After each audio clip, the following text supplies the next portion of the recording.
A'udzubillahi as-sami'il 'alim minasyaitonir rajim. Bismillahirrahmanirrahim. Assalamualaikum warahmatullahi wabarakatuh. Alhamdulillahirabbil alamin. Wassalatu wassalamu ala asyrafil anbiya'i wal mursalin sayyidina wa maulana Muhammad wa ala alihi wa sahbihi ajma'in. Subhanaka la ilma lana illa ma 'allamtana innaka antal alimul hakim. Wala hawla wala quwwata illa billahil aliyil azim. Amma ba'du. Apa khabar sidang penonton setia? Tayalah Ustaz biar tahu jangan keliru. Saya mengharapkan walau di mana jua anda semua berada, mudah-mudahan senantiasa dalam keadaan sihat walafiat, dirahmati dan disayangi oleh Allah Subhanahu wa taala. Amin Allahumma amin. Alhamdulillah para penonton, ibu-ibu, ayah-ayah bakal penghuni syurga Allah Subhanahu wa taala. Amin insyaallah. Alhamdulillah kita kembali dalam siaran Tayalah Ustaz pada pagi ini bagi edisi Khamis 1 Disember 2022 bersamaan dengan 6 Jamadil Awal 1444 Hijri. Dan alhamdulillah syukur pada pagi ini tajuk yang sama-sama kita akan diskusikan, kita bicarakan iaitu dalam sirah tokoh hadis, iaitu Imam Al-Muhaddis, iaitu Al-Bukhari ataupun Imam Al-Bukhari rahimahullahu taala. Dan sebagaimana biasa para penonton, kita bawakan ke studio pada pagi ini bintang ilmuwan Al-Fadil, Tuan Guru kita Ustaz Muhadir Haji Jul Hafizahullah. Assalamualaikum Ustaz. Waalaikumsalam warahmatullahi wabarakatuh. Apa khabar Ustaz?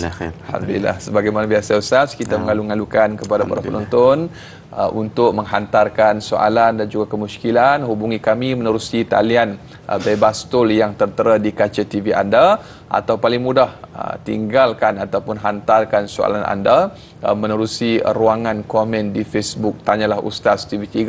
Dan jangan lupa yang menonton menerusi FB Live untuk tekan butang kongsi, sama-sama kita sebar luaskan, mudah-mudahan bermanfaat insya-Allah. Dan bagi anda juga yang menonton kami menerusi TV3, kita siarkan juga siaran di TV9 dan juga lanjutan 30 minit siaran tambahan di TV9 sehingga jam 8.30 pagi. Jadi terus setia menonton, kekal menonton kami sehingga ke hujung rancangan. Dan insya-Allah mudah-mudahan kita dapat sama-sama bersiap sedia dengan apa yang bakal dikongsikan oleh Fadil Ustaz Muhadir Haji Jul kita untuk tokoh hadis, iaitu Imam Al-Muhaddisin, iaitu Imam Bukhari rahimahullah ta'ala. Dan para penonton, saya kira mari sama-sama kita terus sahaja dengarkan mungkin sedikit mukadimah topik kita pada pagi ini. Fayatafadhal mashkur. Bismillahirrahmanirrahim. Alhamdulillahirabbil alamin. Wassalatu wassalamu ala asyrafil anbiya'i wal mursalin wa ala alihi wa sahbihi ajma'in. Khairu ma uhayikum bihi tahiyatul Islam wa tahiyatul Islami salam. Assalamualaikum warahmatullahi wabarakatuh. Waalaikumsalam. Wa marhaban bi wasiyati Rasulillah sallallahu alaihi wa alihi wa sahbihi wa baraka wasallam. Syukran jazilan Al-Fadil Ustaz Anas, hadirin yang dirahmati Allah Azza wa Jalla dan hadirat. Pagi ini kita bicarakan seorang tokoh yang sangat besar, yang sangat berjasa kepada umat ini, malah hadiah daripada Allah kepada umat, iaitu Al-Imam yang disebutkan oleh Al-Imam Tajuddin As-Subki, kan Al-Bukhariyu Imam Al-Muslimin, adalah Al-Imam Al-Bukhari imam kepada seluruh orang Islam, wa qudwatal mu'minin, ikutan orang-orang yang beriman, wa syaikhal muwahhidin, guru kepada orang-orang yang mentauhidkan dirinya kepada Allah, wal muawwila alaihi fi ahadithi sayyidil mursalin, dan kembali kepadanya sebagai rujukan dalam hadis-hadis Sayyidil Mursalin Rasulullah sallallahu alaihi wa alihi wa sahbihi wa baraka wasallam. Al-Imam Zainuddin Al-Iraqi beliau menyebutkan Al-Bukhari, Imam Bukhari, Al-Hafizul Ilmu, iaitu orang yang menghafaz seluruh ilmu, terutama sekali Amirul Mukminin fil hadis. Amirul Mukminin, kalau Sayyidina Umar bin Al-Khattab radhiyallahu taala anhu, orang yang pertama menggunakan gelaran Amirul Mukminin. Dalam Amirul Mukminin maksudnya yang ketua pada seluruh mukminin. Dalam bab hadis adalah Al-Imam Al-Bukhari, orang yang memiliki kitab yang disebut As-Sahhul Kutubi Ba'dal Quran, kitab yang paling sahih selepas Al-Quran, Sahihul Bukhari wa Sahih Muslim, Sahih Bukhari dan Sahih Muslim. Jadi tokoh yang nak kita bicarakan pagi ni Ustaz Anas bukan sebarang. Tidak ada dunia Islam, masjid-masjidnya, madrasah-madrasahnya, universiti-universitinya pesantren-pesantren, pondok-pondok dan dayah-dayahnya, melainkan ada kitab Sahihul Bukhari.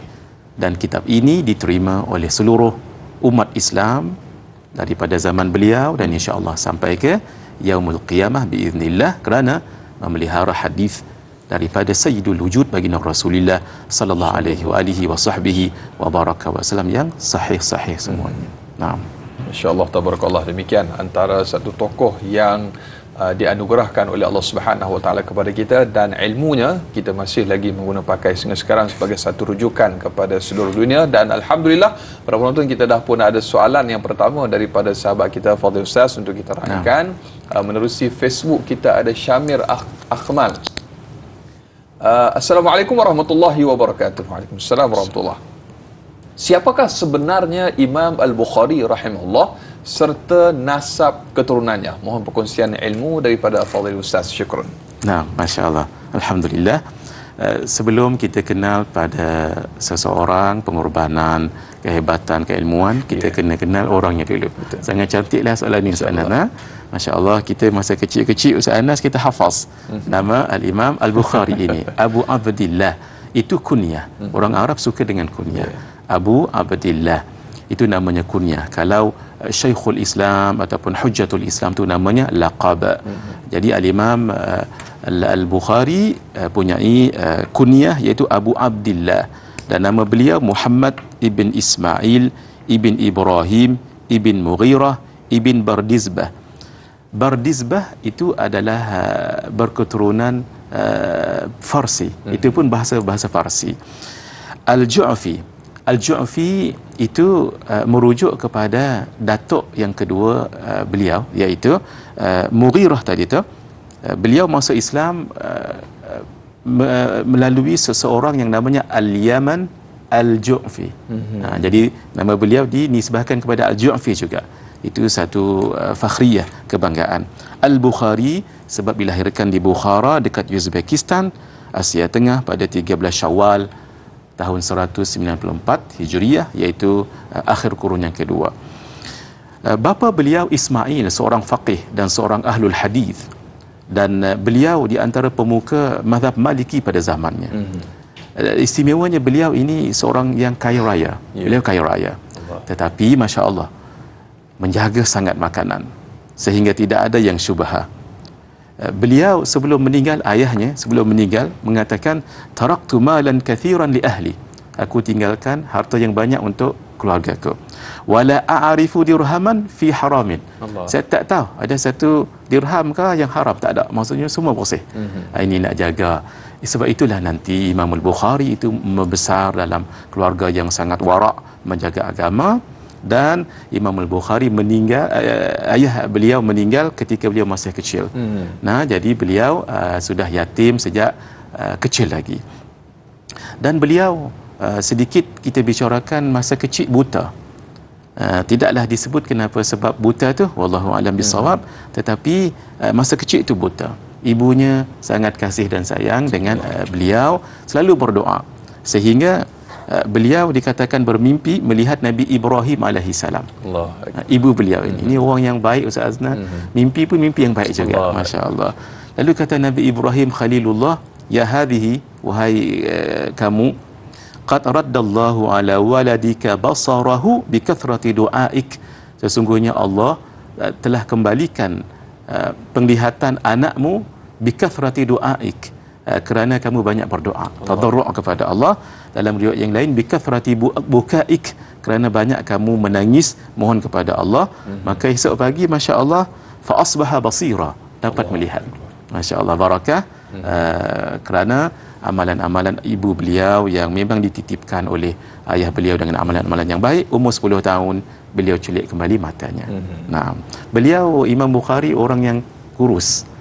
Tak terlalu tinggi, tak terlalu rendah, dan sederhana, dan orang yang sangat mengambil berat dalam hal ilmu. Kita akan bicarakan sebentar nanti, insya-Allah. Tabarakallah. Ini mudah-mudahan terjawab soalan sahabat kita yang bertanya tentang sedikit tentang siapakah Imam Bukhari rahimahullah. Dan berikutnya Ustaz, kita ada soalan yang kedua untuk kita raikan.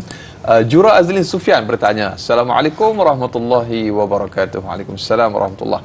Soalannya Ustaz, apakah sifat peribadi Imam Bukhari rahimahullah serta apakah amalan yang selalu beliau lakukan sebelum menulis hadis? Mohon pencerahan, terima kasih. Biar tahu, jangan keliru. Cantik soalannya Ustaz. Nah, Masya Allah.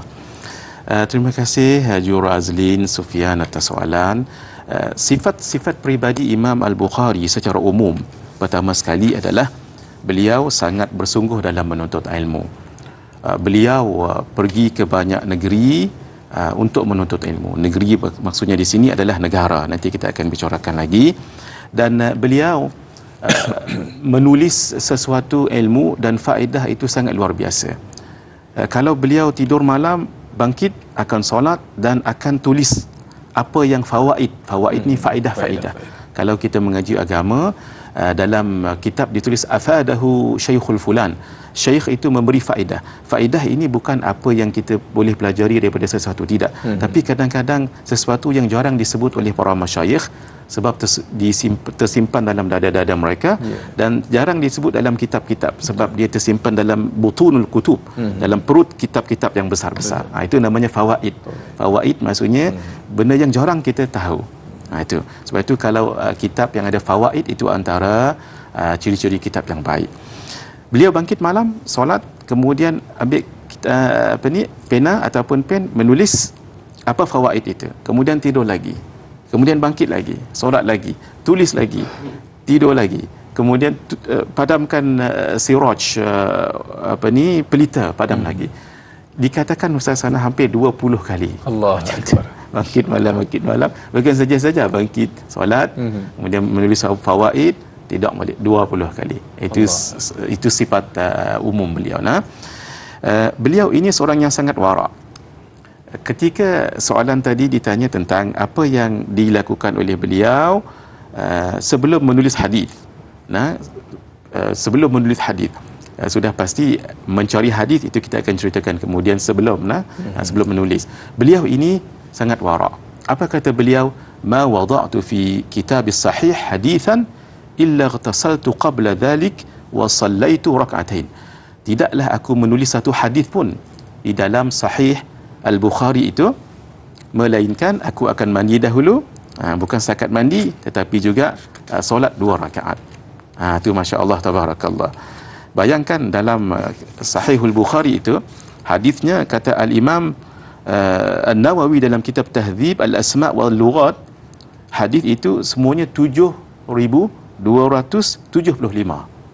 Dalam Sahihul Bukhari nama yang asal Al-Jami'us Sahih ada 7,275 hadis, termasuk yang berulang-ulang. Kalau yang solid tidak berulang itu semuanya ada 4,000 hadis.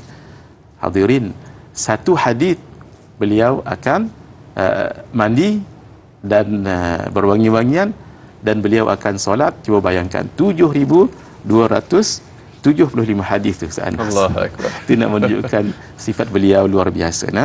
Kata Al-Imam Husain ibn Muhammad As-Samarqandi, kana Muhammad bin Ismail makhsusan bi 3 khisalin. Adalah Imam Al-Bukhari itu khusus ada 3 sifat yang insya-Allah selepas lagi kita akan bicarakan secara khusus insya-Allah. 3 sifat yang dimiliki oleh Imam Bukhari rahimahullah. Insya-Allah sama-sama kita nantikan selepas ini. Terus dia menonton Tayla Ustaz, biar tahu jangan keliru, kembali bergabung selepas ini.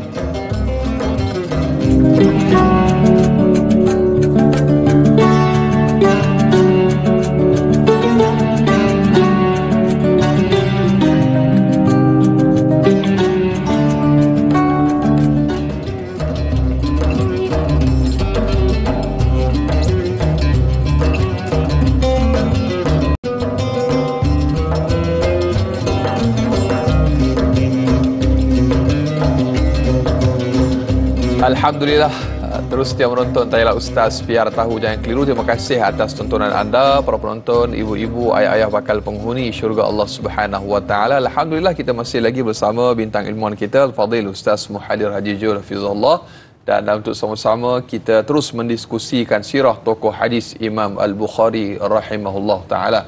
Dan para penonton, tadi telah pun Al-Fadhil Ustaz kongsikan tentang bagaimana kepribadian Al-Imam Bukhari rahimahullah, dan ada 3 lagi ciri-ciri utama yang ada pada diri beliau yang insya-Allah sama-sama kita akan ikuti kupasannya Fadil Ustaz Faisal. Fadal masykur. Syukran jazilan Ustaz Anas.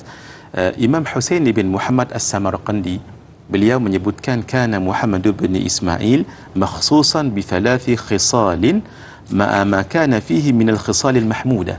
Al-Imam Al-Bukhari Muhammad bin Ismail nama beliau itu khusus ada 3 sifat yang sifat itu menjadi satu sifat yang baik yang menjadikan dirinya itu sangat terpuji. Apa? Satu, kana qalilal kalam. Adalah Imam Al-Bukhari tak banyak cakap. Qalilal kalam. Maksudnya tak banyak bercakap bila perlu sahaja. Wa kana la yatma'u fima 'indan nas. Beliau tidak tamak melihat apa yang ada pada orang. Maksud bukan tamak. Orang yang apa yang orang ada dia bukan nak juga ambil ataupun rebut apa yang orang ada itu. Itu namanya qanaah. Wa kana la yashtaghilu bi umurid nas, dan beliau tidak sibuk dengan urusan orang lain. Kullu syughlihi kana fil alam.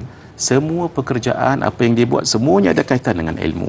Sama ada masa kecil beliau pergi belajar ataupun bila sudah membidangi bidang hadis beliau pula mengajar dan meriwayatkan hadis sampai meninggal dunia. Itulah kehidupan beliau, itu semua bernilai ilmu dan semua memberi manfaat kepada umat. Nah, insya-Allah tabarakallah. Dan berikutnya Ustaz dan juga sedang penonton, kita ada soalan Facebook Nur Dahlia Biru. Assalamualaikum warahmatullahi wabarakatuh. Assalamualaikum warahmatullahi. Antara hadis yang Imam Al-Bukhari rahimahullah tulis, adakah tentang kepentingan adab dan akhlak? Bolehkah Ustaz kongsikan pesanan daripada beliau? Mohon pencerahan Ustaz. Terima kasih. Biar tahu, jangan keliru. Dan terkadang Ustaz bila soalan pasal adab ni, kadang-kadang kita memanggil gelar seseorang tu dengan keadaan yang mungkin kurang adab dan sebagainya. Misalnya imam-imam besar, tokoh-tokoh besar dalam agama kita, terkadang kita tersalah sebut mereka. Adakah ini satu adab ataupun akhlak yang baik Ustaz? Baik, masya-Allah, tabarakallah. Satu mulahazat yang baik daripada Ustaz Anas tentang menyebut nama. Kita kalau panggil seseorang dengan nama sahaja, kalau dengan kawan-kawan rapat tak apalah Ustaz Anas. Tapi kalau orang yang sudah ada mungkin makanah, kedudukan, tak eloklah. Bagi kita pun tak elok. Ini kan pula orang yang sangat berjasa. Betul. Dalam dunia Islam itu tidak ada tempat melainkan dibaca hadis yang beliau kumpulkan itu. Karena itu moleklah sewajarnya kalau kita sebut nama Al-Imam Al-Bukhari bukan setakat Bukhari sahaja. Al-Imam Syafi'i bukan setakat Syafi'i sahaja. Sebagai memuliakan. Sebab mereka dimuliakan oleh Allah Azza wa Jalla. Tanda Allah memuliakan mereka sampai sekarang, masya-Allah, kitab dan karangan mereka dibaca. Saya teringat Ustaz Anas sedikit ketika Imam Malik menulis kitab Muwatta, lalu dikatakan padanya qad sabaqaka al-awwalun, sudah orang dahulu mendahului kamu dalam menulis. Lalu kata beliau, ya saya tahu, tetapi ma kana lillahi yabqa wa ma kana li ghairihi yafna. Apa yang ditulis ikhlas kepada Allah kekal, yang tidak ikhlas tidak kekal. Sampai sekarang kitab Muwatta kita baca. Imam Malik bin Anas, Imam Ad-Dar telah meninggal 179 tahun, maksudnya tahun ke 179 beliau meninggal dunia. Kita dah berapa hijrah dah sampai sekarang. Maksudnya keikhlasan. Baik. Banyak sangat Nur Dahlia, kalau nak rujuk dalam Sahihul Bukhari kita sebut tadi 7,000 lebih hadis, sudah banyak sangat tentang adab dengan akhlak begitu. Kita ambil satu hadis sahaja, hadis yang diriwayatkan daripada Sayyidina Abdullah ibn Amr ibn al-As. Beliau mengatakan anna rajulan sa'ala an-nabiy sallallahu alaihi wa alihi wasallam. Sesungguhnya ada seorang lelaki bertanya kepada Nabi sallallahu alaihi wasallam, ayyul islami khairun, tentang Islam itu apakah yang baik? Maksud dalam akhlak-akhlak dalam Islam itu apa yang baik? Lalu dijawab oleh Rasulullah sallallahu alaihi wasallam, tut'imut ta'am wa tuqri'us salam ala man arafta wa man lam ta'rif. Rawahu al-Imam Al-Bukhari. Nabi menjawab, orang Islam yang baik akhlaknya, adabnya adalah tut'imut ta'am, kamu memberi makan. Makan di sini tak disebut bila bagi makan tu. Waktu breakfast boleh, tengah hari boleh, waktu kenduri boleh. Nah, itu umum. Dalam kaedah menyebut al-umumu yabqa fi umumiyatihi. Keumuman dalam hadis Quran itu kekal dalam keumumannya sehingga ada yang mentakhsiskannya, mengkhususkannya. Satu. Yang kedua, kamu bagi salam. Alaman arafta wa man lam ta'rif. Pada orang yang kamu tahu dan kamu tidak tahu, tapi kena dhabit. Salam itu salam pada orang yang Islam. Gitu, nah. Kenapa Nabi spesifik begitu? Satu, Nabi nak ajar mudah pada Islam. Ingat dua saja. Islam yang baik tak payah ingat dua saja. Satu, bagi makan ke orang. Yang kedua, salam. Senang kita nak ingat. Yang kedua, walaupun ia mudah dua, tapi dia memberi kebaikan yang banyak. Kalau kita bagi makan ke orang, orang ingat kita. Betul. Bukan kita buat supaya orang ingat jasa kita. Dalam Islam, jangan kita ingat jasa kita pada orang, tapi jangan lupa jasa orang pada kita. Itu sepatutnya gitu. Nah. Yang kedua, salam. Sebab kalau kita salam, sudah pasti ada adab-adabnya. Apa dia? Bila kita salam, naklah kita senyum muka. Tabassumu biwajhi akhika sadaqah. Tabassumuka biwajhi akhika sadaqah. Kamu senyum di wajah kawanmu itu sedekah. Kan bukankah itu dia akan mencabarkan akhlak yang lain pula. Dan lihat mata dia bersalam dan sebagainya. Itu antara hadis yang ada dalam kitab Sahihul Bukhari yang banyak itu tentang adab dan akhlak. Betul. Allahu akbar, bermanis muka bertemu dengan sesama saudara kita. Masya-Allah, tabarakallah, itu antara akhlak yang telah diwariskan oleh baginda Nabi sallallahu alaihi wasallam. Dan para penonton dan juga fadhil ustaz, kita raikan lagi dengan izin ustaz soalan daripada sahabat kita di Facebook, Mas Liza, yang bertanya. Assalamualaikum warahmatullahi wabarakatuh. Waalaikumsalam warahmatullahi wabarakatuh. Benarkah Imam Bukhari rahimahullah bukan sahaja seorang tokoh ilmuwan hadis yang terkenal, bahkan juga beliau seorang ulama dalam bidang ilmu fiqh? Yang pertama. Dan yang kedua, apakah kegiatan atau sukan yang amat diminati oleh beliau di masa lapang? Terima kasih atas penjelasan ustaz, biar tahu jangan keliru. Nah, tentang beliau adalah seorang yang alim juga dalam bidang fiqh, itu betul. Ya. Yeah. Kerana beliau ada 3 pendapat ulama tentang beliau. Apakah beliau itu punya madhab ataupun tidak. Al-Imam Al-Hatim Ibn Malik Al-Warraq, beliau mengatakan, sami'tu ulama'a Makkah yaqulun, aku mendengar ulama Makkah mengatakan, Muhammad bin Ismail imamuna. Muhammad bin Idris bin Ismail, Imam Bukhari, imam kita. Wa faqihuna. Faqih maksudnya orang yang membidangi bidang fiqh. Wa faqihu Khurasan. Bukan faqih kita je, faqih Khurasan. Dan dekat Khurasan. Tidak mungkin orang itu disebut faqih Anas, melainkan beliau sudah mencapai satu martabat namanya malakah fiqhiyah. Dia sudah menguasai bidang fiqh.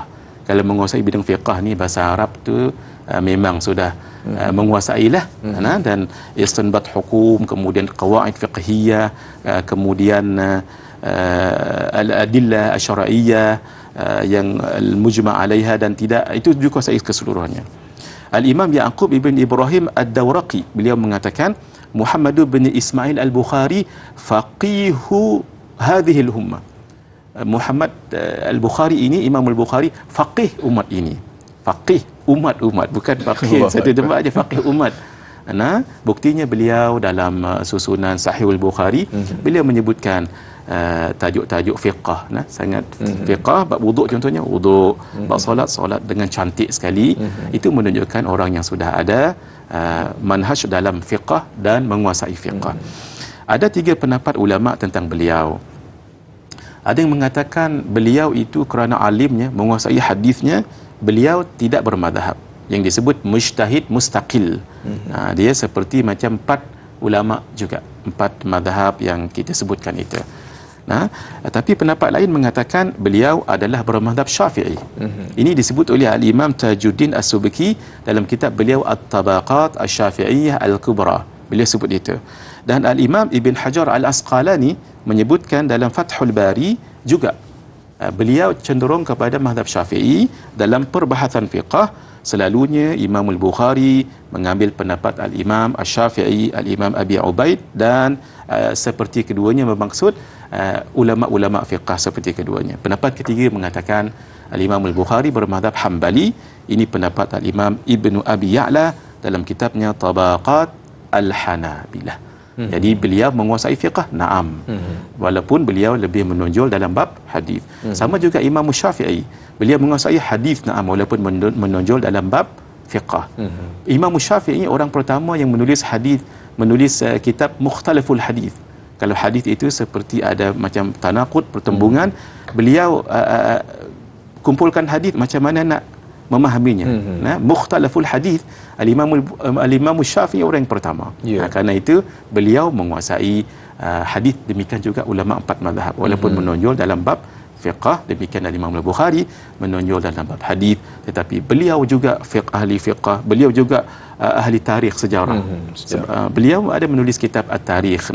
Itu menunjukkan beliau bukan sahaja membidangi bab hadis tapi juga bab fiqh dan lain-lain. Allahu akbar. Bila sebut tentang amalan bermazhab ni, mungkin sedikit pencerahan dan perincian Fadil Ustaz, kerana berlaku juga polemik dan juga sukar untuk difahami polemik ini oleh sebahagian daripada masyarakat awam, terutamanya seperti saya. Apabila menyebutkan dengan tidak bermazhab, adakah itu satu perkara yang berbahaya? Kerana Ustaz sebut tadi, walaupun Imam Bukhari ada satu pandangan mengatakan beliau tidak bermazhab, tetapi beliau telah mencapai satu maqam yang disebut mujtahid mustaqim dari itu.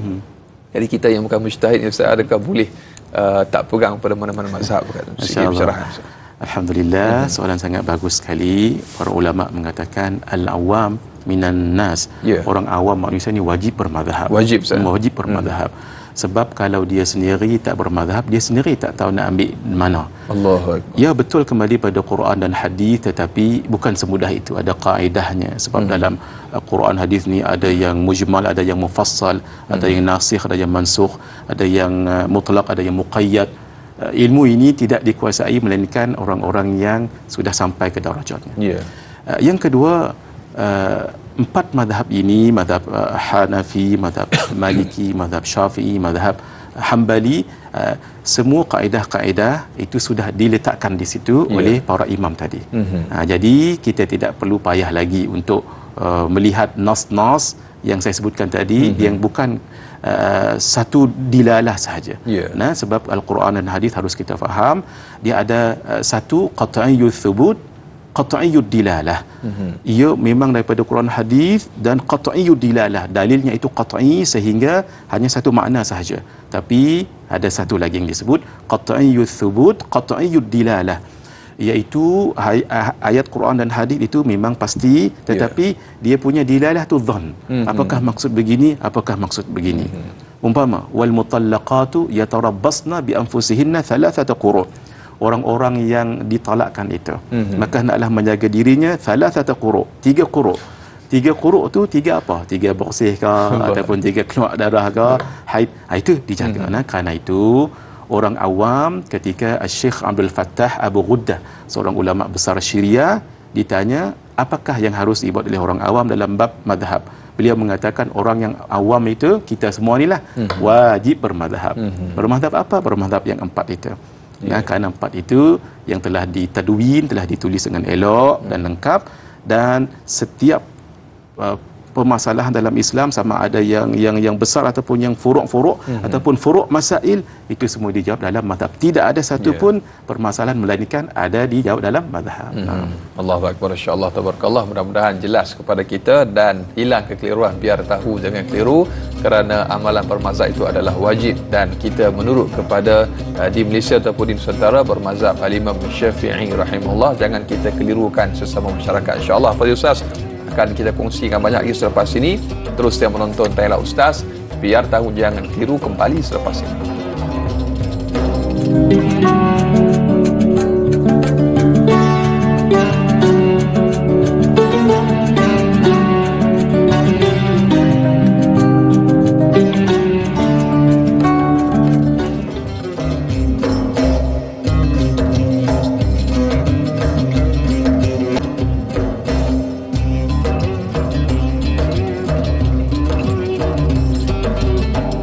Alhamdulillah, masih lagi terus dia bersama dengan Tanya Ustaz, biar tahu jangan keliru. Para penonton, ibu-ibu, ayah-ayah bakal penghuni syurga Allah Subhanahu wa taala, tokoh yang cukup hebat, cukup ulung dalam ilmu hadis, iaitu Imam Al-Bukhari rahimahullah taala. Masih lagi kita membicarakan tentang sosok tubuh seorang tokoh hadis yang mulia ini, dan semestinya banyak yang telah pun dikongsikan oleh bintang ilmuwan kita Al-Fadhil Ustaz Muhadir Haji Jul Hafizahullah. Dan Fadhil Ustaz, kita mengucapkan jutaan terima kasih kepada para penonton yang terus kekal setia menonton kita sehingga pada detik dan saat ini. Dan jangan lupa bagi anda yang ingin menghantarkan, mengajukan soalan atau kemusykilan berkaitan topik kita pada pagi ini, anda boleh hubungi kami menerusi talian bebas tol yang tertera di kaca TV anda, ataupun paling mudah tinggalkan soalan anda menerusi ruangan komen di Facebook Tanyalah Ustaz TV3. Mungkin ada yang nak bertanya tentang macam mana nak jadi ahli hadis dan sebagainya, nak takhrij dan sebagainya, insya-Allah Al-Fadhil Ustaz akan berikan panduan dan juga nasihat kepada kita. Baik Al-Fadhil Ustaz, tentang rihlah, mungkin kita boleh sedikit sentuh tentang rihlah ataupun pengembaraan, bagaimana susah payahnya Imam Bukhari rahimahullah mendapatkan hadis-hadis yang terkandung antaranya di dalam sahih beliau Ustaz. Masya-Allah, tabarakallah, syukran jazilan Ustaz Anas, soalan yang sangat bagus sekali. Sebab sudah pasti sebelum menjadi seorang tokoh dalam hadis, sudah pasti ada perjalanan rihlah hadithiyah beliau. Beliau sejak kecil memang sudah ditanamkan ilmu agama, malah dalam bab makan minum dijaga oleh ayah beliau dan ibu beliau. Beliau hafaz Quran sejak kecil. Ini yang luar biasanya Ustaz Anas. Kalau kita bicarakan ulama, jarang tak hafaz Quran. Betul. Maksudnya ulama zaman dulu. Masa kecil sudah hafaz Al-Quran. Imam Syafi'i umur 7 tahun dah hafaz Quran. Darjah 1 tu, baru anak kita darjah 1. Iqra. Iqra. Muqaddam tu kita. Muqaddam, masya-Allah. Beliau sejak masa kecil sudah hafaz Quran, dan selepas itu beliau sejak kecil Ustaz Anas sudah mula menghafaz hadis, sudah mula suka nak menghafaz hadis, berjinak-jinak. Malah beliau sendiri cerita, beliau kata ulhimtu hifdzul hadis wa ana fil maktab ay al-kutab. Aku seolah-olah dapat ilham daripada Allah menghafaz hadis. Waktu tu masih di sekolah rendah lagi. Lagu tu kutab dipanggil. Wali 10 sanawat atau aqal. Ketika itu umurku 10 tahun ataupun kurang. 10 tahun baru dah jah bapa. Baru dah jah 4. Itu dah mula minat menghafaz hadis. Malah beliau ada satu kisah dengan gurunya. Ketika beliau umur 10 tahun, guru beliau Al-Imam Ad-Dakhili.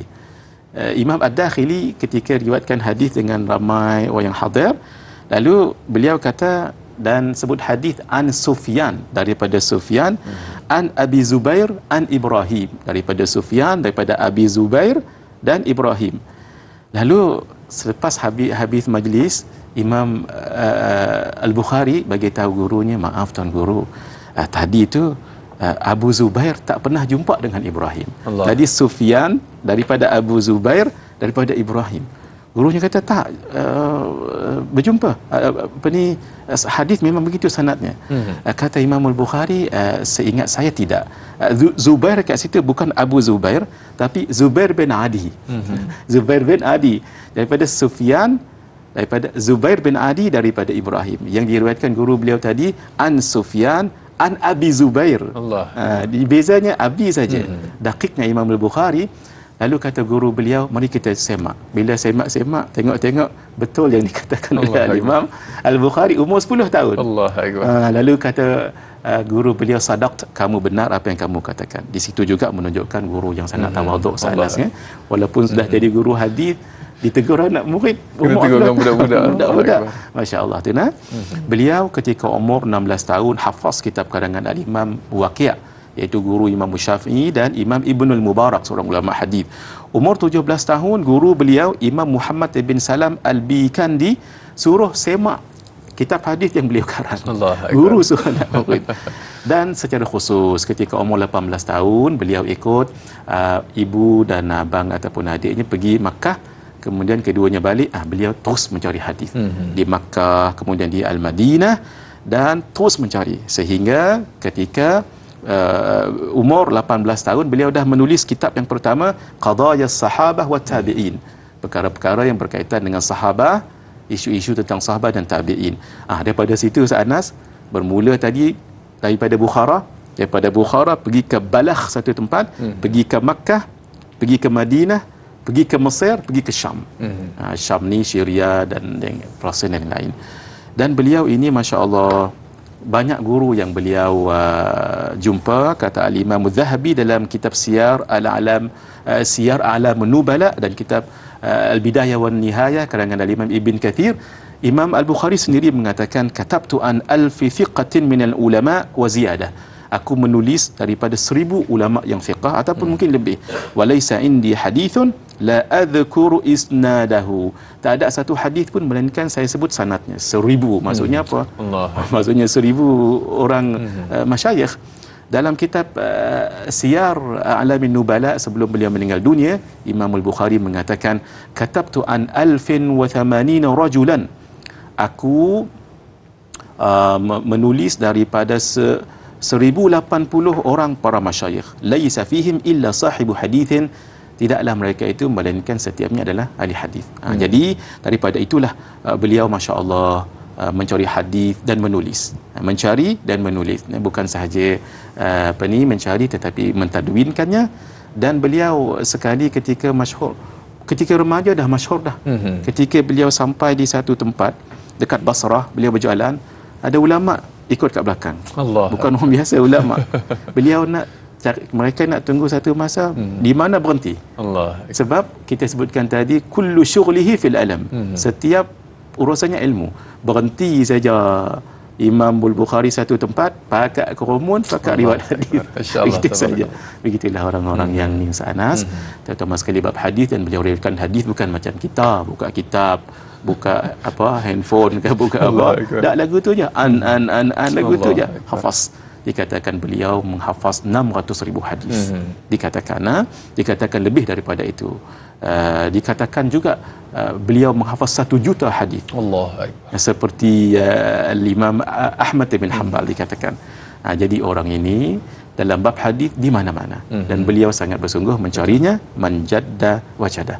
Siapa yang bersungguh dia dapat. Allahu akbar. Masya-Allah. Saya bila tengok bersama dengan almarhum Syekh Husni Gintin dulu kan, Ustaz, bila dapat hadis musalsal tu kata, oi panjangnya Ustaz, masya-Allah ni kalau nak hafal ni dia kena masa yang panjang Ustaz, masya-Allah ni. Bayangkan kalau sejuta hadis Ustaz ni, ni satu perkara keajaiban yang Allah Taala kurniakan kepada Imam Bukhari rahimahullah. Fadil Ustaz, kita ada soalan lagi daripada Pak Suli Romli di Facebook yang bertanya, Assalamualaikum warahmatullahi wabarakatuh. Baik, soalannya, berapakah jumlah hadis yang dikumpulkan oleh Imam Bukhari rahimahullah semasa hayat beliau? Dan apakah ada antara hadis-hadis yang masyhur yang sering digunakan sehingga kini? Mohon pencerahan Ustaz. Terima kasih. Biar tahu jangan pilu Ustaz. Masya-Allah, tabarakallah. Al-Imam Al-Bukhari dikatakan menghafaz 1 juta hadis. Allah. Itu sanad dengan matan. Dan beliau dalam kitab Sahihul Bukhari ataupun As-Sahih Al-Jami' As-Sahih, beliau Al-Imam An-Nawawi mengatakan 7,000 lebih hadis sebegitu. Nah, itu setelah disaring daripada 600,000 hadis, dan beliau kumpulkan selama 16 tahun. Setiap kali menulis, kita sebut tadi, mandi dulu, solat, istikharah, barulah menulis. Dan beliau masya-Allah tabarakallah sangat menguasai bab hadis ini, sehingga kata Al-Imam Al-Falas, kullu hadithin la ya'rifuhu Al-Bukhari falaysa bihadithin. Setiap hadis yang Imam Bukhari tak kenal, hadis itu tak tahu, itu bukan hadis. Allah. Maksud kata masya-Allah. Luar biasa tu. Allah. Kemudian beliau bukan sahaja menulis hadis dalam kitab Al-Sahih Al-Jami' As-Sahih, beliau juga menulis kitab Al-Adabul Mufrad. Al-Adabu Al-Mufrad yang bertanya tentang adab tadi tu, boleh rujuk dalam kitab ini, Al-Adabu Al-Mufrad. Kenapa beliau tulis Al-Adabu Al-Mufrad? Adab yang tersendiri. Sebab di dalam Jami' Sahih Bukhari ada tentang adab. Tapi beliau nak adab yang lain, adab yang sama dan tambahan ditulis pada kitab yang lain. Al-Adabul Mufrad nama kitab itu. Alhamdulillah Ustaz Anas, ada 1,300 lebih hadis kalau tak silap. Dan kami khatam keseluruhannya dengan guru mulia kita, Al-Alimul Allamah Al-Faqih Syekh Muhammad Nuruddin Marbu Al-Banjari Al-Makki, hafizahullahu wa ra'ah. Kami khatam kulit ke kulit dengan beliau selama 5 hari 5 malam. Allah. Alhamdulillah, kita ni at-tahadduts bin ni'mah, kita menyebut nikmat-nikmat yang zaman sekarang sangat kurang himmah orang untuk belajar hadis. sebab tu ada majlis simak, maksudnya majlis baca hadis tu kita dengar saja. Itu paling kurang kita ni nah. Baik, soalan tadi hadis yang masyhur. Hadis masyhur ini ada dua maksud. Satu, masyhur memang selalu disebut. Satu lagi, al-masyhur ala alsinatin nas. Dia masyhur tapi kadang-kadang tidak sahih, begitu nah. Saya yakin yang ditanya oleh penanya tadi yang selalu dibaca, yang selalu dibaca tu apa yang disebut oleh al-Imam An-Nawawi dalam kitabnya Al-Arba'in An-Nawawiyah. Hadisnya sangat masyhur tentang niat. Nah, Imam Al-Bukhari menyebutkan hadis Nabi sallallahu alaihi wasallam menyebutkan bersabda, innamal a'malu binniyat wa innama likulli imri'in ma nawa, faman kanat hijratuhu wa man kanat hijratuhu ila Allah wa rasulihi fa hijratuhu ila Allah wa rasulihi wa man kanat hijratuhu lidunya yusibuha aw imra'atin yankihuha fa hijratuhu ila ma hajara ilaihi. Hadis ini ulama pesan kalau menulis kitab biar hadis ini diletak di hadis yang pertama ataupun muka surat pertama, walaupun kita menulis fiqh dan lain-lain, untuk membetulkan niat kita ikhlas kepada Allah. Allahu akbar. Hadis al-syarif al-awwal Ustaz dalam 40 Imam Nawawi. Baik, dia itu kalau boleh saya bacakan mafhumnya Ustaz, diriwayatkan oleh Imam Bukhari, iaitu daripada Amirul Mukminin Abu Hafsin Sayyidina Umar bin Khattab radhiyallahu anhu, beliau berkata, aku mendengar baginda Rasulullah sallallahu alaihi wasallam bersabda, bahawa sesungguhnya setiap amalan itu bergantung kepada niat, dan bahawa sesungguhnya bagi setiap orang apa yang dia niatkan. Barang siapa yang hijrahnya menuju kepada Allah dan Rasulnya, maka hijrahnya kepada Allah dan Rasulnya. Barang siapa yang hijrahnya kerana dunia yang dia mahu mencari habuannya, atau kerana seorang perempuan yang dia mahu kahwininya, maka hijrahnya ke arah perkara yang ditujuinya itu. Rawahu Bukhari. InsyaAllah, tabarakallah. Baik, insyaAllah para penonton, kita akan berjeda sekali lagi ya Fadil Ustaz. Terus yang menonton Tayla Ustaz, biar tahu jangan keliru, kembali selepas ini.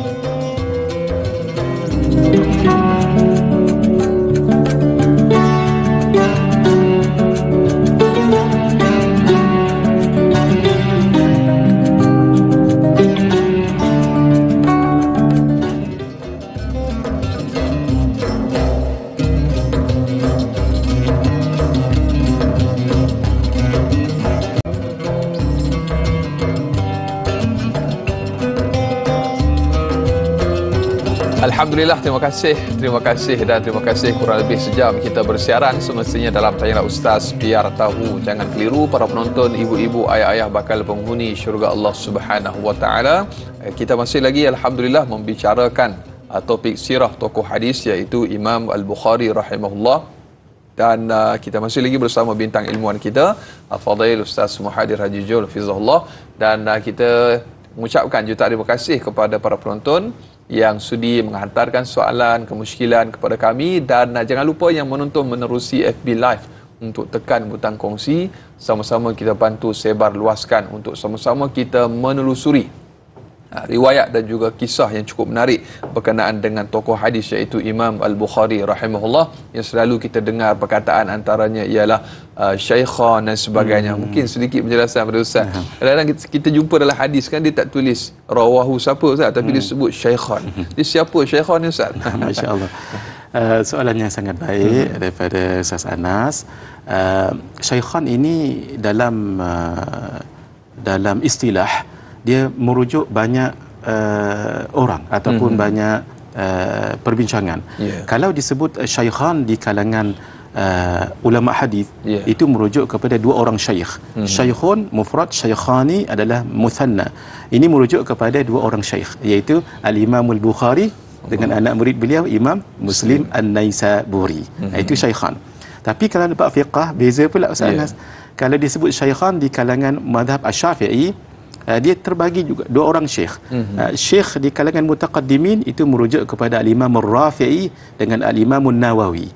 Kalau syaikhan di kalangan mutaakhirin ulama fiqh, itu merujuk kepada dua orang imam.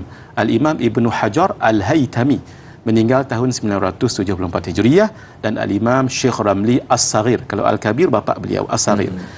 Imam Ramli meninggal tahun 1004 Hijriah. Jadi bila sebut syaikhan ni, dia ada maksudnya tu. Kalau di kalangan sahabat disebut syaikhan juga, ada orang syaikh, itu merujuk kepada Sayyidina Abu Bakar As-Siddiq radhiyallahu taala anhu dan Sayyidina Umar bin Al-Khattab radhiyallahu taala anhu. Satu lagi disebut syaikhan di kalangan malaikat. Malaikat.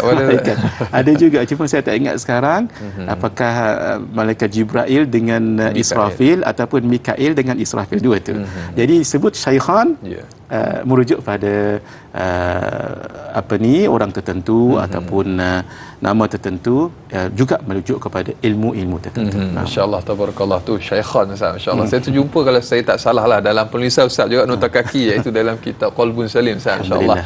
Jadi berikutnya Ustaz, kalau boleh kita raikan lagi soalan daripada sahabat kita di Facebook. Masrifah Nur Jama'in bertanya, Assalamualaikum warahmatullahi wabarakatuh. Waalaikumsalam warahmatullahi wabarakatuh. Benarkah nama Imam Bukhari rahimahullah masyhur dan terkenal ketika beliau ke Baghdad? Apakah tujuan beliau ke sana berhimpun bersama dengan para ulama yang hebat? Dan mengapakah beliau diajukan dengan soalan dan permasalahan yang sukar serta yang aneh-aneh? Mohon pencerahan Ustaz, terima kasih. Biar tahu, jangan keliru. Mohon pengesahan kisah ini Ustaz. Nah, Masya Allah. Kisah ini benar dan Imam Syafi'i, Imam Al-Bukhari, kita sebutkan tadi orang yang banyak menuntut ilmu dan banyak mencari hadis. Di banyak tempat sudah kita sebutkan tadi itu. Dan antaranya Baghdad. Sebab Baghdad memang terkenal ketika itu sebagai pusat ilmu. Apa sahaja ilmu ada dekat Baghdad. Ketika beliau datang ke Baghdad, beliau diuji oleh ulama-ulama di situ. Diuji dengan macam mana? Diuji dengan soalan-soalan yang berkaitan dengan hadis. Mana ulama Baghdad bila dengar Imam Bukhari datang ke Baghdad, mereka nak uji. Macam mana cara ujinya? 10 orang ulama hadis akan tanya tentang 10 hadis. Allahu akbar. Dan ditukar sanad dengan matan. Sanad ni sana, matannya lain. Sanad ni matannya lain. Lalu dipanggil orang ramai pun teruja jugalah kerana Imam Al-Bukhari hafaz 1 juta hadis dikatakan ataupun 600,000 hadis. Kemudian seorang akan bertanya 10 soalan, semua tentang hadis. Kita pendekkan cerita, ada seorang syekh bertanya soalan yang pertama, hadzal hadis an hadza wa an hadza wa an hadza wa an hadza wa hadithuhu hadza. Kata Imam Al-Bukhari, la a'rifu. Aku tak tahu. Orang bila dengar aku tak tahu apa cerita, dah terkenal. Baru hadis pertama dah gagal. Lagu tu Tapi ulama lain kata, ini lain, ar-rajulu fahim. Orang ni orang yang faham ni. Begitulah sampai hadis kedua, 3, 4, 5, 6 sampai 10. Semua Imam Al-Bukhari kata la arifu, aku tak tahu. Dia jujurlah. Dia jujur. Aku tak tahu. Masya-Allah. Sebenarnya aku tak tahu tu ada rahsia juga kita akan tengok lagi. Begitulah ulama yang kedua, 10 hadis. Semua setiap satu hadis dengan sanadnya. Imam Al-Bukhari jawab la a'rifu, aku tak tahu. Habis 10 orang dengan 100 hadis, barulah Imam Al-Bukhari mengatakan begini. Imam Al-Bukhari orang dah riuh dah. 1 hadis pun tak tahu lagu mana kan. 100 hadis. Barulah Imam Al-Bukhari lihat pada orang yang pertama tadi. Ya Syekh, beliau mengatakan, amma hadithukal awal, adapun hadis kamu tadi yang kamu sebut, yang tuan sebut an kemudian matan, beliau boleh sebut yang salah tadi. Imam Al-Bukhari boleh sebut yang salah tadi, bukan yang betul. Sebab itu kata Al-Imam Ibn Hajar Al-Asqalani, beliau Imam Al-Bukhari hebat dalam banyak segi, antaranya beliau boleh ingat sanad yang sahih, tapi yang lebih hebat sanad yang tak sahih tadi tu. Sanad yang tak sahih boleh diingat. Imam Bukhari kata, Syekh, kamu sebut tadi an hadisnya begini kan, sebenarnya bukan begitu. Hadisnya begini. An barulah hadis. Hadis tuan yang kedua, tuan sebut begini kan, an yang salah selalu disebut. Dan hadisnya bukan begitu. Lalu dibetulkan. Begitulah amma hadithukal awal fa kadza wa thani kadza wa thalith kadza sampai habis. Habis 10 ni Anas disebut dulu yang salah disebut tadi tu. Baru sebut hadis yang sahih. Imam Bukhari macam komputer.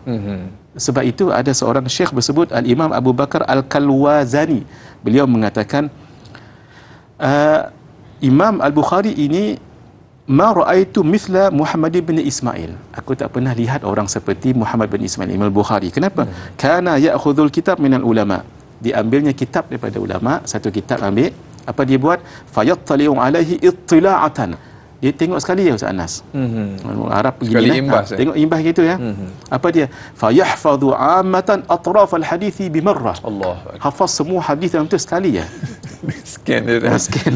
Itu dia. Masya-Allah. Imam Al-Bukhari. Kemudian beliau sebut sampai 100 tadi tu.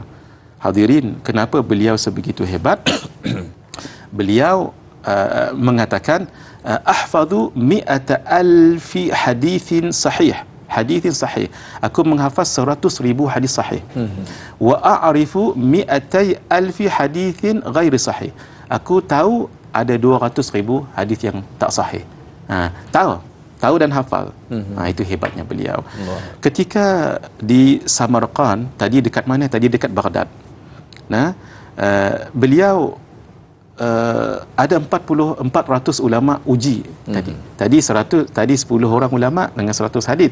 Ini ada 400 ulama hadis menguji beliau dekat Samarkand. Tu lebih hebat, 400 ulama. Dan hadis tu ditukar, hadis sanad dan rijalnya bercampur. Sanad ulama Syam diletakkan ke Iraq letakkan Syam. Ini lagi rumit. Imam Al-Bukhari kata tak, ni daripada Syam, ni daripada Iraq.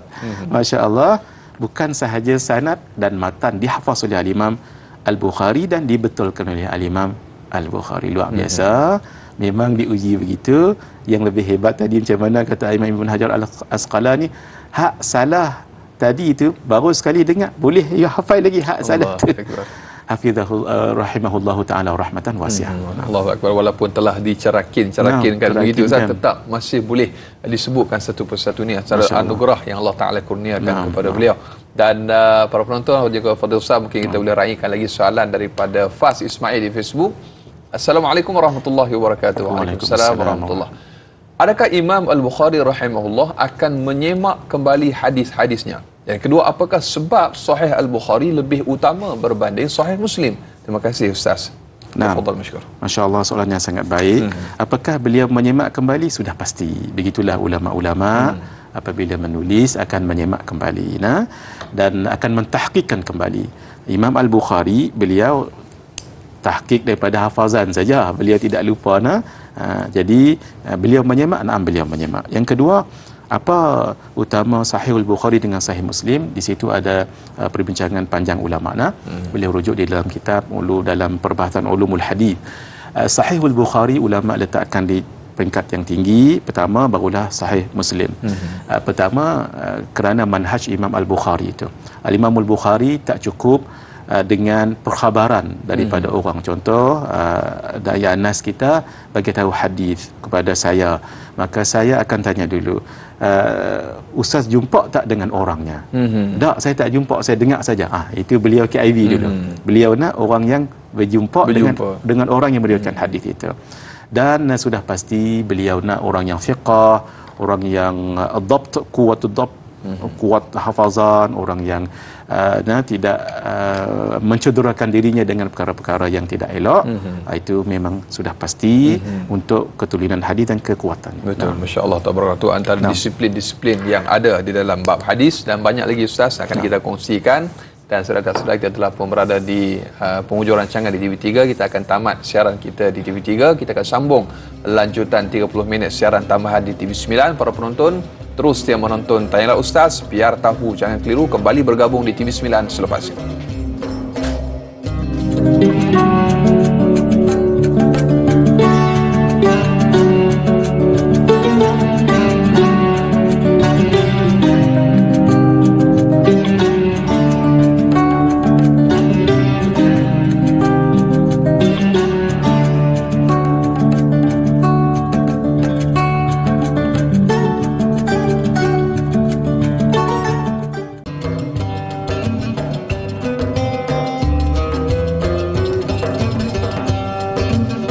Alhamdulillah, masih lagi terus setia bersama dengan Tayla Ustaz. Biar tahu, jangan keliru lanjutan 30 minit siaran tambahan di TV9. Terima kasih kepada anda para penonton, ibu-ibu, ayah-ayah bakal penghuni syurga Allah Subhanahu wa taala. Alhamdulillah, kita masih lagi membicarakan tokoh hadis Imam Al-Bukhari rahimahullah, dan kita masih lagi bersama bintang ilmuwan Al-Fadhil Ustaz Muhadir Haji Jul hafizahullah. Dan terima kasih kepada anda yang terus setia menonton Tayla Ustaz. Bagi anda yang ingin mengajukan soalan dan juga kemusykilan, hubungi kami menerusi talian yang tertera di kaca TV anda, ataupun boleh saja terus saja tinggalkan soalan atau kemusykilan anda di Facebook Tanyalah Ustaz TV3. Yang menonton di FB Live, tekan butang kongsi, sama-sama kita sebar luaskan, mudah-mudahan bermanfaat insya-Allah. Fadil Ustaz, kita ada soalan yang berikutnya. Muhammad Faizal bin Ahmad di Facebook. Semua manusia akan diuji, sedangkan baginda Rasul sallallahu alaihi wasallam juga diuji bertalu-talu. Soalannya Ustaz, apakah ujian terbesar yang pernah dilalui oleh Imam Bukhari sepanjang hidupnya dalam menuntut dan menyebarkan ilmu? Dan yang kedua soalannya Ustaz, bagaimanakah Imam Al-Bukhari rahimahullah membahagikan masanya dalam menuntut ilmu, mengajar, dan dalam masa yang sama menulis buku-buku hadis? Mohon perkongsian Ustaz, biar tahu, jangan keliru. Allahumma hidayatan lis-shawab. Soalan yang sangat baik daripada saudara Muhammad Faizal. Kita jawab yang kedua dulu. Ni dari Anas. Bagaimana beliau membahagikan masa? Begitulah ulama. Kerana para ulama ini yang ikhlas, al-musannadin, mereka ini bagi masa pada Allah. Lalu Allah bantu mereka untuk bagi masa pula. Nah, ada masa berdakwah, ada masa menulis, ada masa bersama. Beliau juga harus kita faham, beliau bersukan juga, dan beliau Imam Al-Bukhari suka memanah, dan beliau kalau memanah, Masya Allah, kalau 10 dalam banyak panah beliau ni 2 je tak kena. Allah dalam banyak beliau memanah tu 2 je tak kena, lain semua kena. Bermakna tidak salah untuk kita bersukan, tapi itu bukan satu ketujuan, tetapi itu untuk menambahkan kesihatan dan sebagainya. Begitulah beliau tahu ada masa dengan keluarga, ada masa dengan umat, dan ulama itu adalah milik kepada umat, maka lebih banyak kepada umat, tapi ada masa dibahagikan begitu. Jadi maksudnya beliau juga menulis, beliau juga rehat macam biasa. Kita sekarang ni pun boleh juga yang menulis-nulis kadang-kadang balik rumah habis mengajar tu Ustaz Anas menulis tambah lagi kita ada komputer lah ni lagi senang. Saya tak boleh bayang Ustaz Anas macam mana Imam Al-Bukhari menulis pasal dalam zaman tu mana ada komputer. Zaman tu dia main pena, buluh ke kayu ke, celup dakwat, tulis. Kalau kata ni salah lagu mana tu? Allahuakbar. Kita kalau salah tak apa, kita boleh edit lagi. Ando redo kan. Baik. Apa cabaran dan fitnah terbesar? Ya. Setiap orang ada ujiannya, tetapi besar ataupun tidak. Nah, Imam Al-Bukhari tidak terkecuali. Beliau pernah dinasihati oleh Imam Ahmad bin Hanbal. 8 kali beliau masuk Baghdad. Imam Ahmad selalu bagi tahu, duduk tang ni Baghdad ni tak payah balik Tapi beliau kerana nak berdakwah dan nak balik juga ke kampungnya, memang terbukti dikatakan apa yang Imam Ahmad sebut. Ketika beliau balik Naisabur, ramai ulama-ulama menunggu kehadiran beliau, termasuk guru beliau, iaitu Al-Imam Muhammad bin Yahya Az-Zuhli. Nah, sangat suka, dan beliau bagi tahu, kum, bangkit dan sambut orang yang alim ini, rajulis salih. Cuma itulah tadi, ada orang suka, ada juga orang tak suka. Nah, orang yang tak suka ni cuba untuk merendahkan dan menjatuhkan Imam Al-Bukhari. Begitulah yang namanya hasad itu. Nah, apa? Bagaimana caranya? Ada seorang yang bertanya kepada Imam Al-Bukhari dalam satu majlis tentang khalqul Quran. Adalah Al-Quran, apakah Quran itu makhluk ataupun tidak? Ini zaman Imam Ahmad pun pernah difitnah sebegitu. Imam Al-Bukhari ketika ditanya apakah yang kita baca itu, Al-Quran itu makhluk ataupun tidak, beliau tak nak jawab Ustaz Anas, sebab ini soalan fitnah ni. Ditanya kali kedua tak nak jawab juga. Kali ketiga barulah beliau jawab. Itu pun beliau jawab sebegini ringkas. Beliau katakan kalamullah itu qadim. Nah, Tetapi apa yang dibacakan oleh manusia itu ialah itu pekerjaan manusia. Jadi seolah-olah nak merujuk kepada makhluk. Itu saja. Memang betul apa yang kita baca ni kan. Maksud Imam Al-Bukhari ialah kalamullah Al-Qadim itu adalah sifat kalam itu yang kita belajar dalam sifat 20 itu sifat ma'ani, kalam ismi, kalam nafsi. Adapun kalam lafzi yang dalam Quran itu yang dikatakan makhluk, begitu yang diturunkan, yang ditulis di Lauhul Mahfuz, yang diturunkan itu semua makhluk. Itu maksud Imam Al-Bukhari. Yang itulah diviralkan, yang itulah yang diwar-warkan, diputar-belikan sehingga sampai ke telinga guru beliau tadi, Imam Muhammad bin Yahya Az-Zuhli. Jadi beliau pun agak marah juga. Kenapa Imam Bukhari sebegini ya? Walhal itu sebenarnya fitnah sahaja. Sampai akhirnya Imam Muhammad bin Yahya Az-Zuhli tulis surat tu kepada ulama-ulama, jaga jangan ambil daripada Imam Al-Bukhari dalam perkara ini. Itulah sebenarnya Imam Bukhari bukan maksudkan sebegitu. Jadi majlis ilmu beliau pun ditinggalkan orang. Kesian juga. Akhirnya beliau balik ke kampungnya di Al-Bukhara. Balik di tadi dekat Naisabur, ini Al-Bukhara. Balik di Bukhara, Imam Muhammad bin Yahya Az-Zuhli juga tanbih, tahzir, bagi peringatan kepada saudaranya, iaitu gubernur Bukhara ketika itu, iaitu Khalid ibn Yahya. Tadi Muhammad ibn Yahya. Dan atas dasar itu beliau juga tidak dibenarkan untuk mengajar dan sebagainya. Terfitnahlah. Dan akhirnya orang Samarkand yang orang Naisabur tak nak, orang Bukhara tak nak, orang Samarkand yang nak. Nanti kita lihat bagaimana akhir hayatnya Imam Al-Bukhari juga ada niat balik ke Samarkand. Tetapi Imam Al-Bukhari ketika nak pergi ke Samarkand, beliau doa, ya Allah, pada orang-orang sebegini ni atas perbuatan mereka itu. Memang Imam Al-Bukhari, antara kelebihan beliau disebut oleh Al-Imam Ibn Kathir dalam kitab Al-Bidayah wa Nihayah, beliau doa dan mustajab doa. Gubernur tadi itu Khalid ibn Yahya itu dipecat daripada jawatannya, malah beliau dimasukkan ke dalam penjara, meninggal dalam penjara. Gitu gubernur tadi itu. Dan orang-orang yang lain pun terkena musibah juga. Itulah Imam Al-Bukhari di akhir hayat beliau seanas, setelah mendapat kemasyhuran dan sebagainya, beliau terfitnah dengan fitnah yang tadi, tetapi Allah tetap angkat darjat beliau dan beliau memang sangat harum ila yaumil qiyamah, insyaallah. Allahu akbar. Kita kena berhati-hati dan juga bimbang dengan doa daripada orang yang dizalimi, antaranya doa para alim ulama. Ustaz, ni antara perkara yang perlu kita sama-sama renung dan juga muhasabah. Fadil Ustaz, kita apabila sebut tentang semak hadis ni Ustaz, mungkin sedikit sebelum kita raikan soalan daripada sahabat Facebook kita dalam bab semak hadis ataupun mentakhrijkan hadis dan sebagainya, perlu kepada disiplin-disiplin yang tertentu Ustaz. Bukan senang Ustaz ni. Jadi kadang-kadang dalam kegairahan kita menyemak hadis, ada yang terkadang itu tersasar dengan memalsukan hadis yang dhaif terkadang. Sedangkan dhaif juga adalah hadis daripada Nabi sallallahu alaihi wasallam.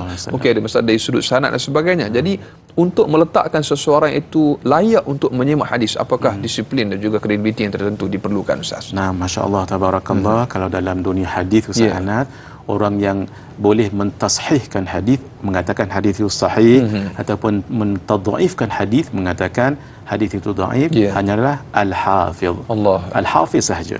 Kalau setakat muhaddis, kata guru kami Syekh Nuruddin, orang itu dilayak disebut muhaddis kalau dia sudah mendengar ataupun dia sudah meriwayatkan ataupun menulis 70,000 hadis. 70,000 hadis. Baru dipanggil muhaddis. Kalau al-hafiz, orang ini sudah hafaz sanad dengan matan, ilmu rijal dikuasainya, ilmu ilal dikuasainya. Itu lebih kurang satu pendapat ulama kata 100,000 hadis, baru dipanggil al-hafiz. Ada pendapat lain 200,000 hadis. Ini sanad dengan matannya ni, dengan ilmu rijal, ilmu ilal dan sebagainya, komplit. Jadi bukan senang untuk kita kerja sebegini. Malah kalau tersilap itu akan membawa suatu yang tidak elok dalam dunia hadis. Umpamanya hadis dhaif itu diletakkan dalam kategori mardud. Dia ada dua. Satu yang maqbul, satu lagi yang mardud. Maqbul yang diterima, yang kedua di mardud tertolak. Yang maqbul itu kata ulama itulah tiga hadis yang sahih, hadis yang hasan, hadis yang dhaif. Dhaif masih dekat sini. Adapun yang mardud itulah yang disebut sebagai hadis munkar, hadis maudhu' dan sebagainya. Adapun meletakkan hadis dhaif di bawah kategori mardud, ini bukan manhaj ulama yang sebenar daripada dulu lagi sampai sekarang. Kerana itu kalaulah diletakkan hadis dhaif ini di bawah yang mardud, ini menjadi suatu fitnah yang besar dalam ilmu hadis. Adapun urusan-urusan cek hadis dan sebagainya hendaklah kembali kepada para ulama yang membidangi bidang hadis itu. Kembali kepada asas dan disiplin yang sebenar, Ustaz. Baik, terima kasih atas penjelasannya, Ustaz. Banyak lagi akan kita kongsikan. Para penonton jangan ke mana-mana, terus setia menonton Tanyalah Ustaz. Biar tahu jangan keliru, kembali selepas ini.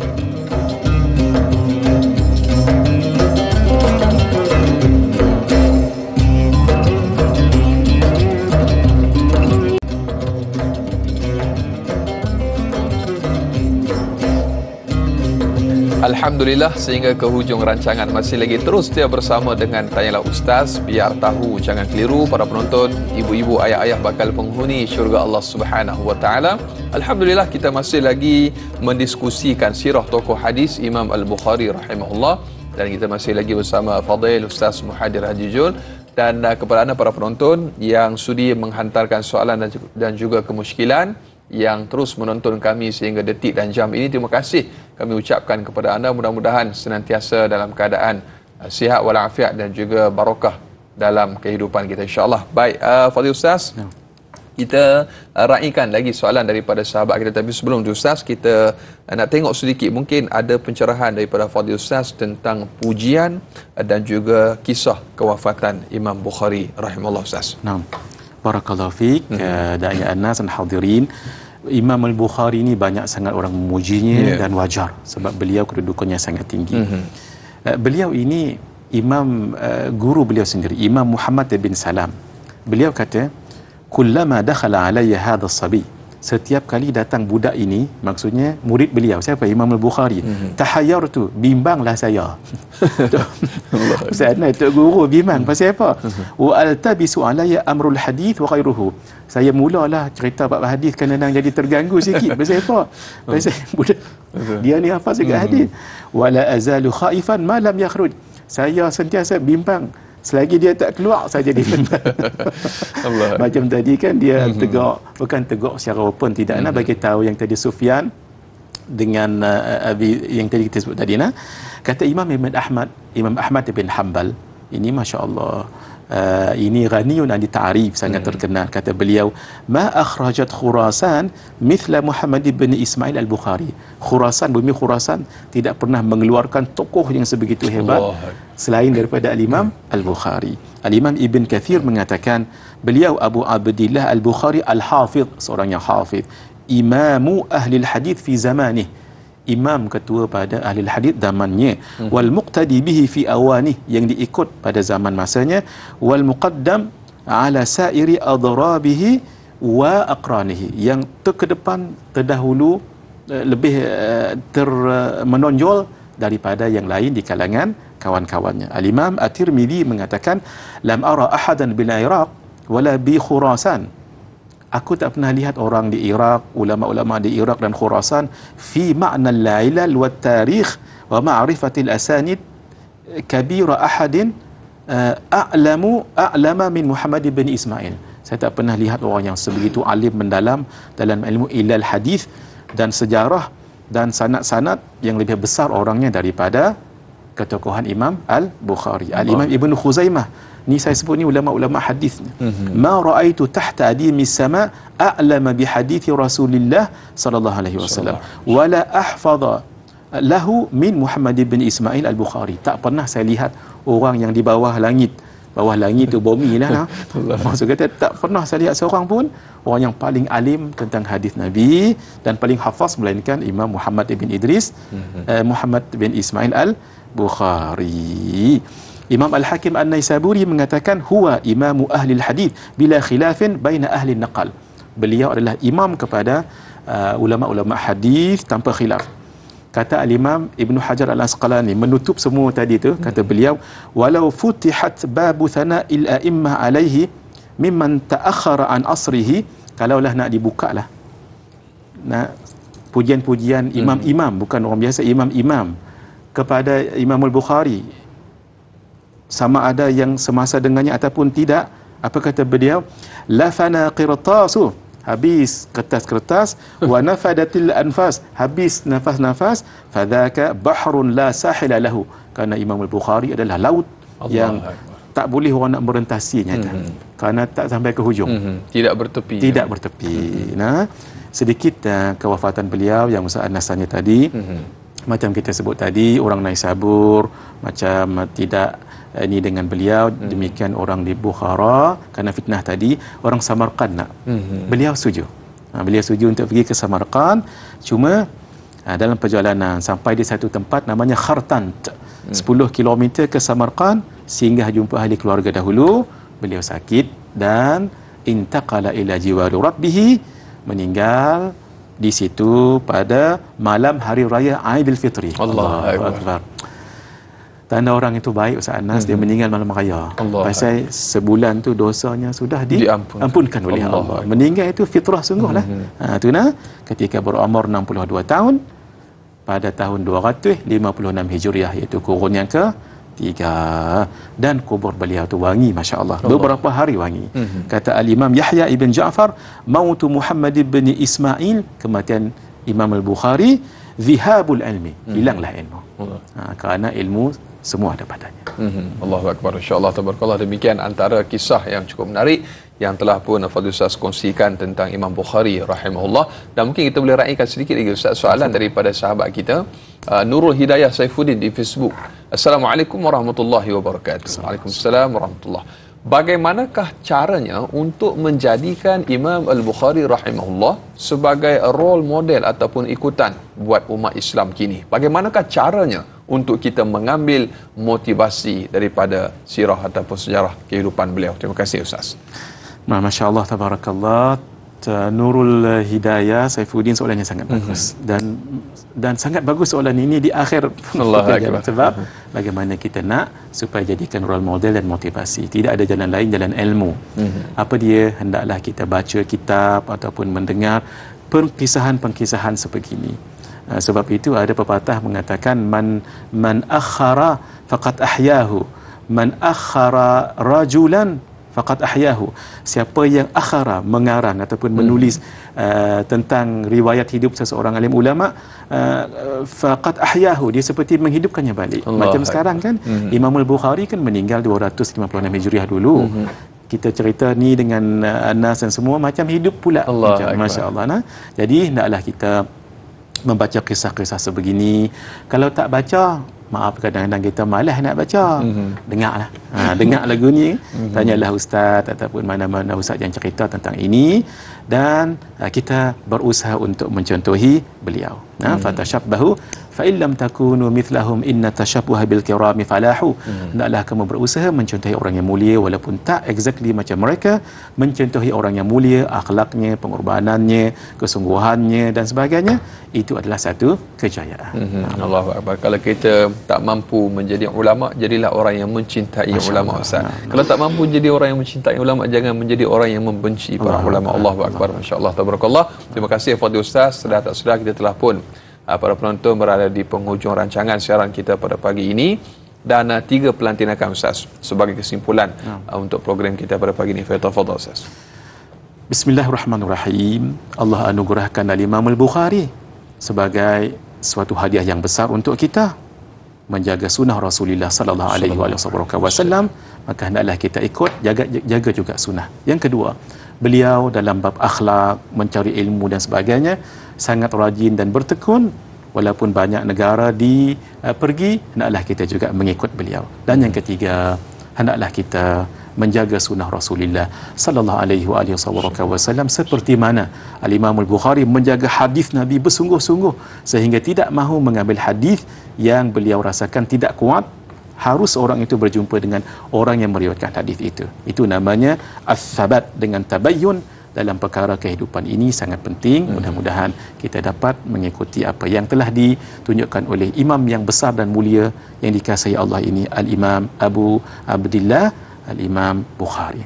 Allahu Akbar. Masya-Allah, tabarakallah. Fadil Ustaz, terima kasih sekali lagi diucapkan kepada para penonton, ibu-ibu ayah kita yang menonton sehingga ke hujung rancangan. Fadil Ustaz, demikian antara kesimpulan telah pun dikongsikan oleh Fadil Ustaz untuk sirah iaitu tokoh hadis Imam Al-Bukhari rahimahullah. Dan mari sama-sama kita tadah tangan kita memohon kepada Allah Subhanahu wa taala, mudah-mudahan Allah Subhanahu wa taala memberkati kita, diberikan kepada kita kekuatan untuk kita istiqamah dalam amal kita, dan kita minta Ustaz tutup dengan sedikit doa mudah-mudahan.